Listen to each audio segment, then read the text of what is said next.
Mbote bandeko bozolanda biso na 4 coins monde entier toza penza na sengo ya représenter bino émission à lelo entretien lelo et ambi pona bino moto asikate Médard Kankolongo boyebi malamu azali coordonnateur ya Congo en marche boyebi yango plateforme monene na kati ya mboka na biso mais azali pe président ya Congo en avant azali parti politique oye azali kokamba lelo na ye penza tozo solola likambo etali rapatriement ya corps ya Kondo Etienne Tshisekedi wa Mulumba boyebi yango malamu que communiquer et signaler entre gouvernement sensa pe famille biologique pe politique Etienne Tshisekedi o asalita ngomolai ko kufanaye azali toujours na étranger nzoto na yena nezongité toko so la pena ba contour ya signature wana toko lobela pe likambo etali meeting ya Félix Tshisekedi est-ce que gouvernement provincial a kondima ya solo que meeting wana et salama toko décortiquer yango machine à voter Seni Alobi a Beleli appel d'offres certification est-ce que y a des solutions pour qu'on ait une lobby que il faut passer la machine à voter avec ou sans l'opposition bakosa la ndenge ndeko Médard Kankolongo akoyebisa biso mwa moke likambo ya nationalité oyo akoki revenir penango pourquoi acharnement poto yo qui déjà conseiller ya chef de l'état comme déjà ko Twitter lobby ezali vraiment important les loyaux va changer en urgence constitution est-ce que c'est opportun maintenant que va changer il y a le faiblesse c'est ali makasi pe tokosu qui ça na révocation ba magistrat ndenge ba dissoudre élection et à gouverneur il y a Maniema pe conférence à Genève pourquoi le gouvernement a géré ba fond pourtant a beau au départ pour participer à la conférence wana motika la connecté Médard Kankolongo mbote mama biso to yambio na émission na biso entretien lelo to lobela ya solo enfin gouvernement ndimi nzoto Kondo Tshisekedi zonga na mboka na biso ba signer communiqué ils a quand même avancé wani alikado a empoisonné na kanisi alilikambo ya nzoto ya Kondo et zongate d'ailleurs na kotelemela wani ali buzoba bazo ko cracher na mémoire ya moto ya bundé la démocratie ndenge nini kasi gouvernement enfin ndimi non gouvernement d'abord que zala kate ali bato moko boye ba ko tambola ndenge vai comme preuve monique zalaki nkulu conseil spécial mbuyu au bâtier ndali nini wana la gambo gouvernement ezawada tek ozomoni yo moni ata chiba la posani pembeno ada chala bisata elongina ye ministre intérieur wana ezali tout puissant za kopo esali na ndenge wana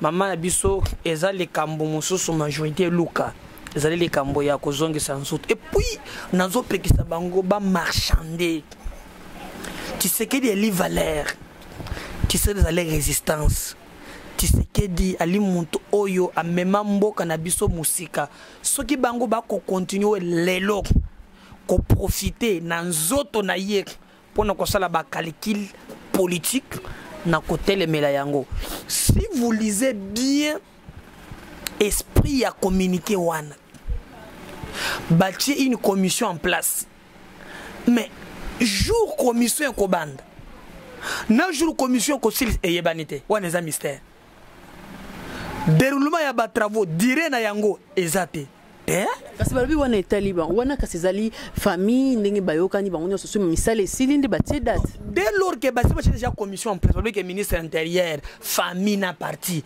balingi batia pe na komini balobi que non en tout cas travaux ko banda tel jour et ko sila parce que c'est déjà dans les communiqués comme si tout ça na idée que non et ko combien de temps wan me metela ngoli soloté en fait et ça ce qu'on appelle en politique appelle des pieds balingende basimbisa Félix touche voilà et kozala boy bakobanda koko saye non yaka parce que onde batie date wana te c'est pas teka tractation parce que soki batia ka date lingi to zo bango non bino bolo baki na mois tel jusqu'à mois tel ndet mais eleki ndenge nini wala batie date te donc ba ouvrir chana ba négociation non omonio muntu kolela papa ne koleka yo moko azate yaka kasi yo moko comme premier ministre comme ça okonda papa na yo et tango comme premier ministre bakosi mbise touche okomona ke bakokunda papa na yete batu nyonso Kabila apusana bango asilisa bango carrière tout Bemba azana CPI Kamere atekeleka na kombona ya Kamere Badibanga kono Belge tout ça amoni yewan Chibala atekela doyen kaka na bitumba na primature. Donc pour vous dire que Batunyon so Kabila ye a poussa pembeni a silisa bango. Il a compris que pour le moment Monto azana opinion c'est Félix. Comment aussi c'est payé ndaoy Félix akoya wana silisa carrière.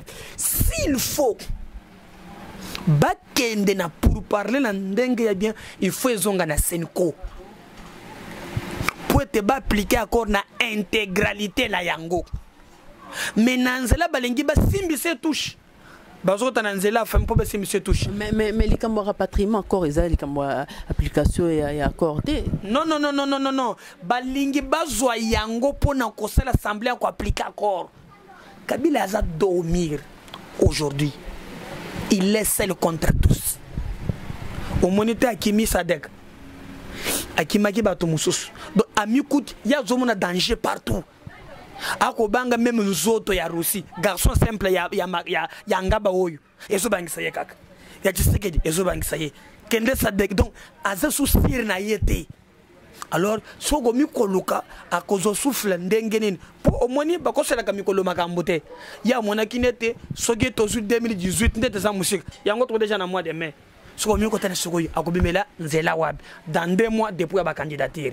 Alors que ce recette yasika, le seul recette oyo Kabila Kozoa, c'est Kozoa Félix. Maintenant, soit Félix, un des choses, na cadre oyo senge benite yakor, nandenga Senko, et ko opposé Félix na ba opposant Moussous. Tobanda ko tireye. En entre-temps, Kabila Kuna a commissaire impopulaire, a silisi carrière, a tiré le maître Yemong. Donc, moi je crois que la seule façon d'aider le président Félix, c'est de lui dire de rester d'accord à Senko. Non, mais Félix, tu sais que Dialobaki déjà, c'est prononcé que Azali preneur, et puis Azali demandeur, il y a primature, Azali clair. Maman, les Kambozo mona ya matanga oyo, c'est Ezago Achangou sur roche. Contact one, nous savons comment ça commence. Et yango biso to ali ko sonner ngai nazali muntu ali boso na sengaki Félix Kabila bazonga na kor ya Senko peut boba appliquer accord na lettre na yango siko Kabila pe je vous explique maman Kabila pour le moment aza illégal illégitime na opinion interne aza makasite bato balingi ete en dehors ya owana Kabila azomikuta na communauté internationale aza rejeté. Donc aza sokoye qu'est-ce qu'il veut faire? Il veut maintenant créer moi manœuvre mokoboy. Il y a qu'on survivre à Rango. Alors manœuvre comment il peut trouver ça? C'est en passant par des manœuvres dilatoires. Maintenant ce qui Félix a kébité a commis Kunda yemoko. Il faut que zonga na dialogue oyo ndenge ba traiter qu'esprit na yango ba poye tikalaki baranjo na bavek menandenga débauchage linga sala yebaka kosila il doit tirer beaucoup d'attention. Alors Félix siko na famille biologique basalaki mabe ndenge bandimi quand même que bazonga basola na gouvernement parce que ça li pétan molai maman Marthe lelo de nzote de ici la raté yo yebi coutume ya biso ba africain. Est-ce que basali mabe et puis faut basala nini kasi? Non, oyebi ngana lobi tena ko telemela ko zonga yonzo. D'abord c'est impoli. Hein? Permettez-moi le terme. Ya côté kan nzoto ya Tshisekedi libanda tangu molayi wana ono ya bakalikili politicien. Et loko ngana zoboya bazwa nzoto ya Tshisekedi te lokola cause ya ba pour parler politique. Et puis je connais le joueur LRG. Majorité ça de bonne foi te balingi ba utiliser absus wana pona kozoba Félix. L'avenir nous donnera raison. Mais conseil ka sopesi bango. Conseil ezali yake. OK, bacha d'abord date. Nous autres ko zonga ezonga normalement sans compromis politique. Mais ce qui est yake nayebi koma bato majorité bazalaka nde ba evraka. Alors Félix a tombé na piège na bangote. Vous allez quoi alerter opinion to alerter ye parce que n'est un moment oyo mutu nyonso akolinga pesa Kabila souffle souk na ko telemela ye na ko biso na ko tirer ye na ndenga ko sakanate. Kabila nous a tellement fait du mal que mboko sotoza lelo boye donc moi ezate to ali mboka moko lelo ba médecin ba na grève bato ba koko famille na ba hôpitaux ba professeur université ba koko donc mboka ezali susu te oyo kité nini président ya Idriss Déby azolo nini ba congolais balinga te na kozwa mai donc biso le coup dignité fierté congolaise le susu te pour na régime oyo muntu kolinga pesa ngo beki ko telemela ye jusqu'à la dernière minute pour nous et puis Kabila kolinga te to appliquer accord écoutez madame tellement qu'il est impopulaire na libanda na kat Kabila ne tient que par les institutions au moins na ba ministère na banine or accord ya Sénégal ngolo ba keno il faut ba kabola hein biloko na katikati il y a trois formes il y a transition sans Kabila, transition avec Kabila et transition sous Kabila. Transition sous Kabila nde ya batubal. Kabila est illégal et légitime, mais il continue à œuvrer comme s'il était président de la République légitime. Maintenant, transition avec Kabila, et Zali Oyo accord. Oye bandaki ko lobekeno yo ozalaki président en exercice, mandat na yo sili me poto boye mubulte pikalawan. Bino pe premier ministre de l'opposition, fandon beaucoup gérer mboka, boza c'est les mêmes pieds d'égalité. Kabila kolinga wana te parce que atekeleka na ba institution azana légitimité à batute communauté internationale et boye il ne vit que sur na ba institution. Alors ce que premier ministre de ce qui bolingi boye ko na gouvernement ya ko banda ko ponana mao. Bozo pêche élevage. Bozo agriculture. Bozo recherche scientifique. A kolinga te boya na ye boti ba ministère na mesa bokabol parce que so bokabol na ministère ndenge longo bani lui ne reste qu'avec ça. Azal légitime a kolinga ngote. C'est pour a coper sa tête. A coper sa primature à Simbi Finance. Donc yo premier ministre so sangi mbongo na wo nonga na ziordre a coper sa mbongo te kendo le kendo tala ko oke kendo na bango yo moko lembi. Ne tu la sala rien à part bongo amike mike ya taki pétrole la salibo tout ça asumi banda mais c'est à gérer le côté. Tout c'est fait na combo ya majorité. Donc transition sous Kabila. Donc ce sont des choses où il faut tout talisa bato bazulinga bayeba comment fonctionne la Kabylie. Nous leur disons seulement que non pour nous ceux qui ont bonne volonté nazo pesa ngo 10% que nous autres konde zonga moi na bisoke autre fois non nazana ba cicatrice za bilembo Tshisekedi oso mwana ba oyo ba kanga posa ba bomanga bona ba mbeli nyonso oyo oso mwana ezana muntu mokote akobunda litsko le kanga tena zana ba musuna muto na kolakisa donc j'ai fait souffrir na kangama na betama donc je sens les combats Tshisekedi dans mon corps. Sauf que zongi ça y est pour tout gonde na honneur malab kaso qui eza ya marchandage politique ya quelque zoba na mboka na kotele mela yango na dernière minute.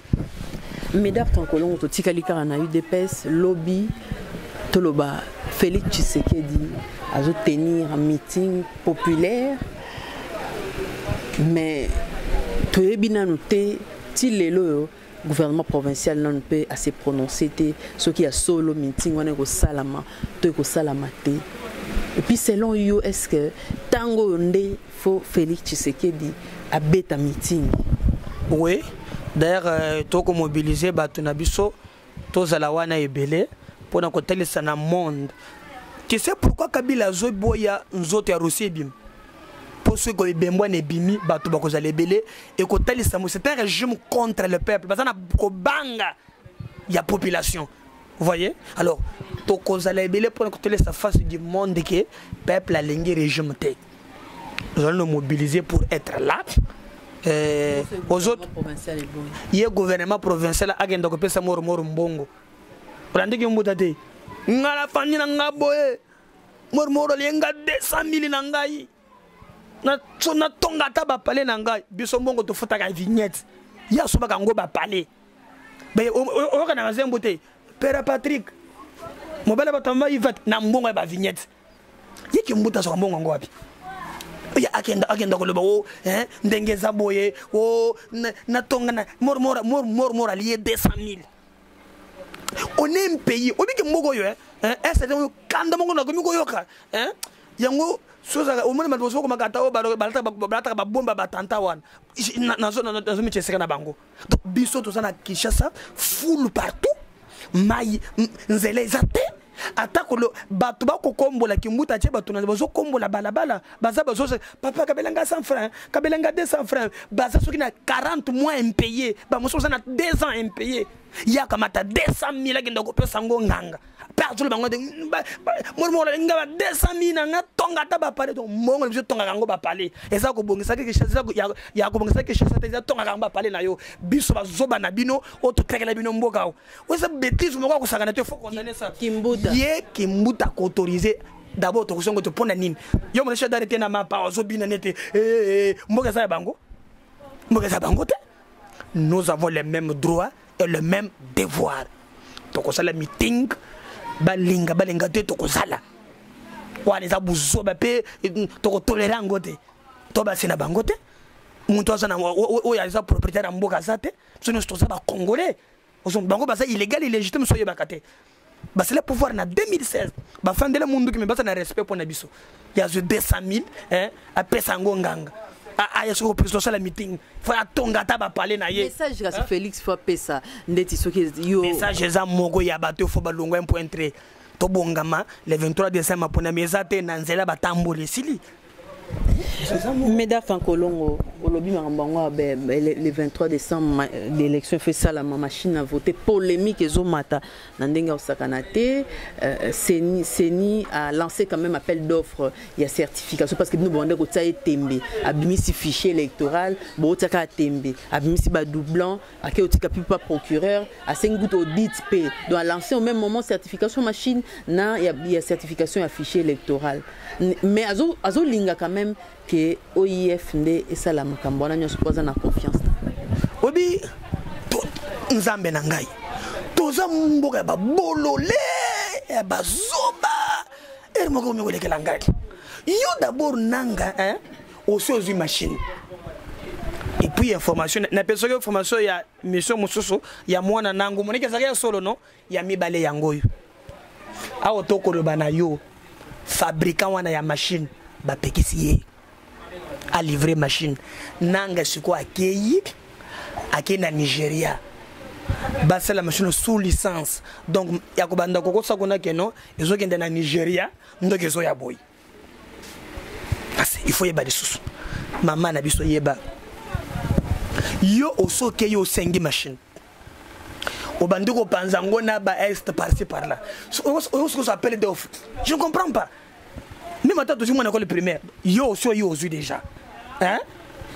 Oyen ango to expérimenter musu so tindina même na ba province.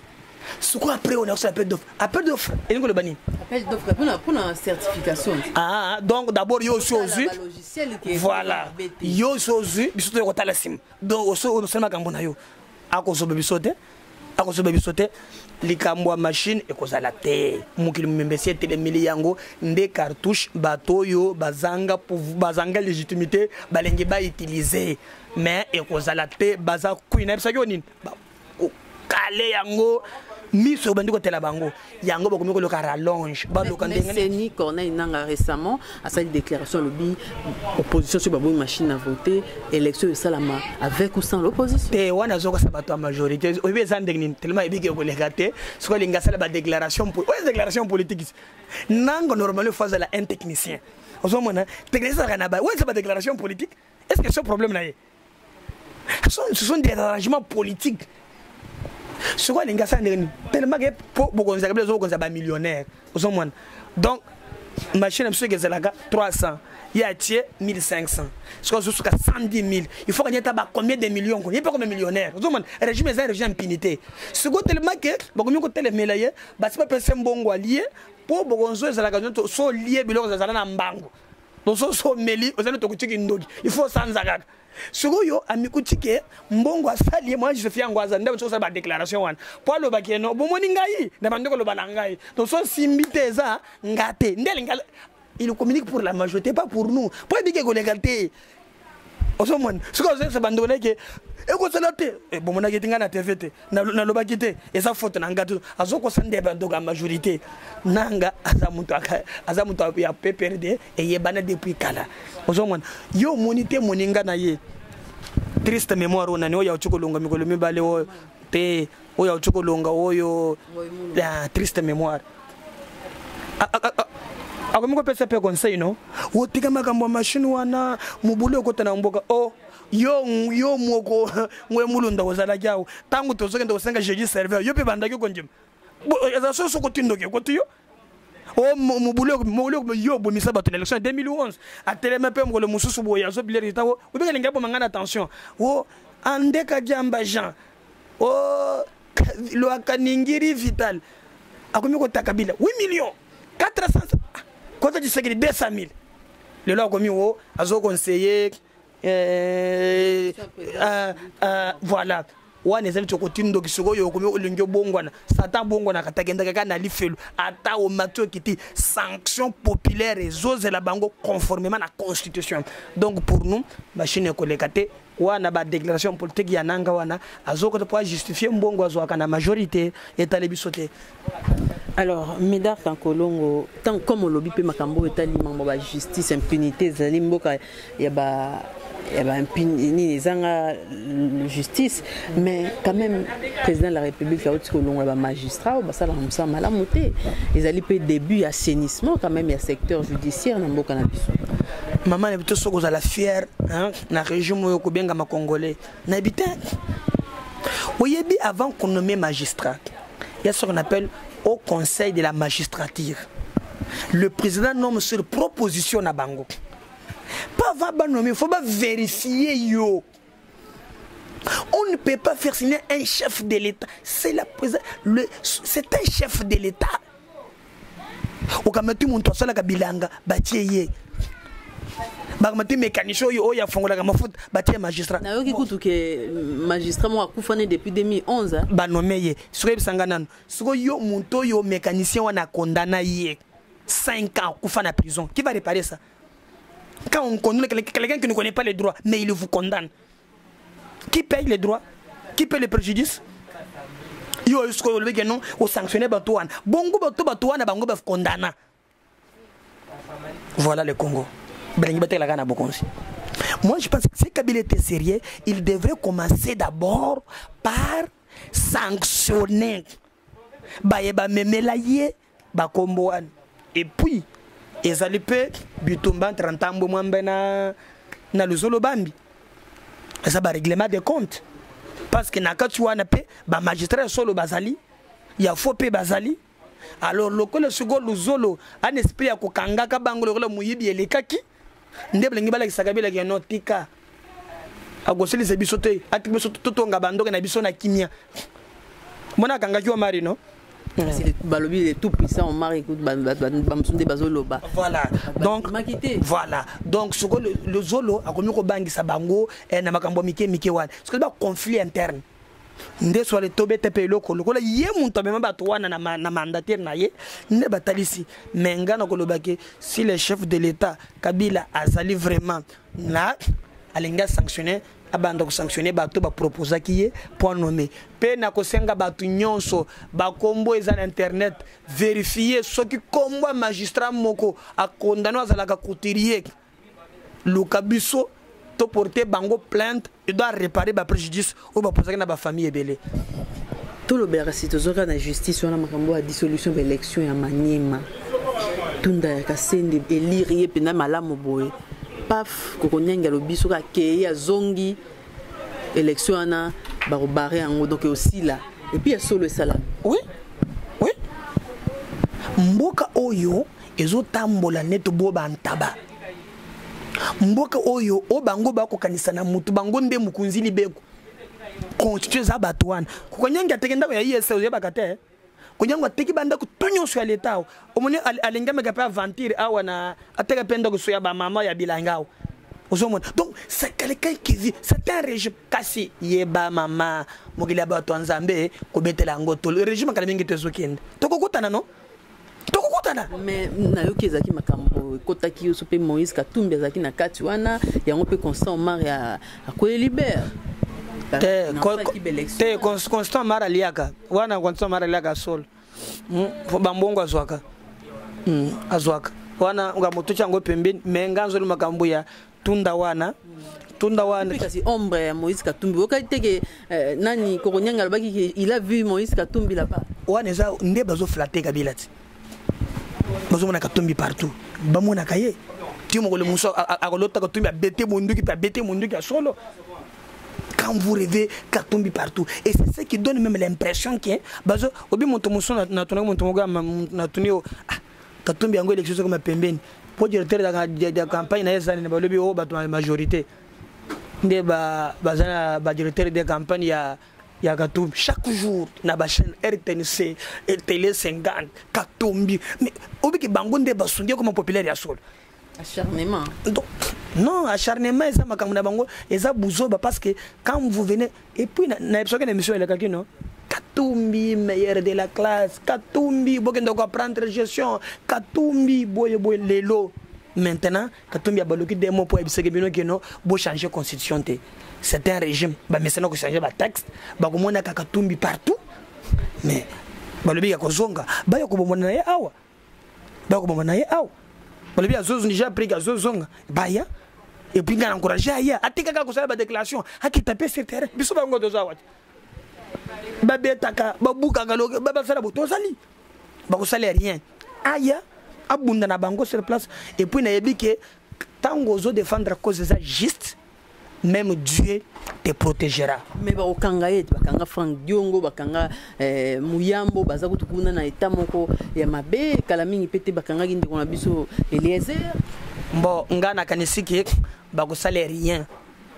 Aya ali mwana mboka makambozo yoka o azana bango balo baka Jeune Afrique nda pesa ki titre mais Jeune Afrique a titre ki likambo ya mwana basengezi ti poni bebe tango de solote Jeune Afrique a très peu makambo malversation financière balo beka sala ba régime bazo détourner ba milliards Jeune Afrique poni bebe tango solote les abato bazana ba intention ya mabe. Donc pour nous pensons que nyonso wana ezalukuta bango bazomona Katumbi na douche bazomona Katumbi na batole bazomona Katumbi na fufu etekelaka mbaba bandoko bakatambango mulimu Katumbi bango et talibiso te ngana ko encourager Katumbi abangelo ko mokote aya awa abonde tumba ya démocratie Tshisekedi atalisa oke azalaki abunda ki moto basali rien et bakoya akobunda na bango bakosalelo ko mokote peuple kokote la ye Sugisa ndeko Médard Kankolongo na likambo etali conférence à Genève gouvernement lelo et créé agence moko gérer mbongwana en collaboration na ba organisme humanitaire pourtant boya qui ko participer comment yozo tanga penza position en gouvernement n'habitude est-ce gouvernement ça na mboko je sais pas yo ndo mona bango te mboko gouvernement ça la ngane bakate toko tango bantaba gouvernement ça les indégné qu'on soit des Italiens peuple non tout ça no gouvernement en tout cas les misanga pardon tout ça na ba coopérant tout na ba coopérant bantu ko sala business ko la moi kanyote na bango ko lia ko mela ko tonga ka banda ko bakisa ba chéri derrière pe agence wa mani ba sala lo wana mais maman vous créez agence tout ça mboko maka ya bandoki agence humanitaire na kata agence one c'est pour bando futa pe ba salaire ya bato za na katuana banzo no mito ke bando wana. Non, nous savons comment ça s'est fait. Le régime il y a détournement, ne balengi ba détourner. Donc togobe tango le solo mingi te gouvernement za la 14 ans ba coopérant ba chayer politique de tout ça na bango a gouvernement la kate. Médard Kankolongo to komi pena na suka émission na biso mais télé tiango pesio maloba bandeko ba Rolanda yo à travers le monde message nini oyebisi bandeko ba kotala yo penza mokili mobile. Bandeko na biso toujours tozaka na message moko message espoir baye bake mboka to ali ko bundela Kabila na bato ne bakangi biso en otage kasi tant yango ya Victor Lengetele mapembeni ba muso bakolala na sapato na makolo fete kwa la munene détermination ya peuple eza tellement que mon tokozo biso le soso à l'idée toza déterminé biso tozo bonda l'interne na baris kanyons na ko sala émission na kimi na batami zomon nana problème na bato moko boye ya régime balenge bateka mboka ndenge so lobby menace ko miko lega bako miko landela mais biso to zonga ce matin bomo ye ko salaka na sens que ce ko pesi bomo yo pona bande ko na yo pona yebike vivre na condition de vivre lelo moyens até bola nelikia Congo mboka nzamba pesi biso etonda nkita troza na ba condition oyote kala mingi te victoire ya peuple ya lebiso souvent ndenge toleka ka bato bako contacter biso comme d'habitude. Vous pouvez toujours nous écrire mingi mingi na WhatsApp, même nous appeler na plus 243 89 87 76 041 plus 243 89 87 76 041 Zambé apambola mboka na biso. Voilà, émission na biso penza et comme na suka to yamba ki pona bino Médard Kankolongo azali coordonnateur ya Congo en marche plateforme moko na mboka na biso azali pe président ya parti Congo en avant na ye penza to sololi makambo yo ya rapatriement accord Etienne Tshisekedi boyo kindenga lobi azali penza convaincu à 90% que balingi ba marchander corps contre primature ba pesa na Félix Tshisekedi a beti lolaka pe asengini de ko Félix Tshisekedi azala penza vigilant. Et puis à l'obeli makambo à meeting il faut Félix Tshisekedi à loba message ezali bon moko le 23 décembre sur l'élection Salami. Oui, c'est vrai, ce que Salamité bateau bazana pouvoir, il faut bâtir pouvoir, machine à voter, azomona ko tinate que ba certifié en gros parce que déjà ba sali ba commande et puis après c'est biso révélation moko que comme ba pekisi moteur sa machine à voter na Corée du Sud à sala Corneille nanga négocier na Nigeria ou des informations aussi à fouiller. Et Pesami et pas invité à lelo Médard Kankolongo tolobeli ma conférence à Genève révocation et ba magistrat on a eu même dissolution ba élection salami na maniema ils allaient toujours guerre na kati ya majorité présidentielle au ba komi penza na déclin penza pe na soupe donc botika la connecter pour ba information ils allaient belé na télé channel.